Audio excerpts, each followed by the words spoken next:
Hems and அமெரிக்கால Homes. Costco shopping போகாதவங்க யாருமே இருக்க முடியாதுங்க. நாங்களும் இந்த மாசத்துக்கான ஷாப்பிங் பண்ணலாம் அப்படின்னு சொல்லி தான் காஸ்கோ வந்திருக்கோம். காஸ்கோனாலே மூட்டை முடியா வச்சிருப்பாங்கன்னு தெரியும். ஆனா இது என்ன மூட்டை அப்படின்னு தெரியலையே அப்படின்னு என் ஹஸ்பண்ட் கிட்ட கேட்டா இதுதான் டர்க்கின்ட்டாங்க. அதாவது வான்கோழியாங்க. ஒரு முழு வான்கோழியே இந்த பேக்குள்ள போட்டு அடைச்சு வச்சிருக்காங்க.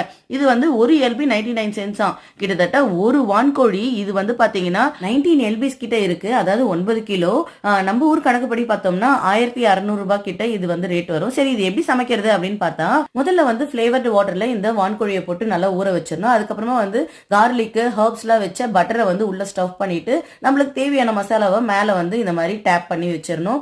உள்ள வந்து பாத்தீங்கன்னா நம்மளுக்கு தேவையான வெஜிடபிள்ஸ் எல்லாமே வந்து உள்ள ஸ்டஃப் பண்ணிட்டு நல்லா ரோஸ்ட் பண்ணி எடுத்தோம் அப்படின்னா நம்மளோட டர்க்கி ரெடி ஆயிடும். இவ்வளவு பெரிய டர்க்கியை எதுக்கு குக் பண்ணிருக்காங்க அப்படின்னு தானே பாக்குறீங்க. நாம இருக்கிறது நவம்பர் மாசம் 4வது வாரத்துல இருக்க Thursday, அதாவது தேங்க்ஸ் கிவிங் செலிப்ரேஷன். இதோட ஸ்பெஷாலிட்டியே வந்து இந்த டர்க்கி தாங்க. நீங்க இந்த தேங்க்ஸ் கிவிங்க்கு என்ன பண்ணீங்கன்னு கீழே கமெண்ட்ல சொல்லுங்க. Happy thanks giving.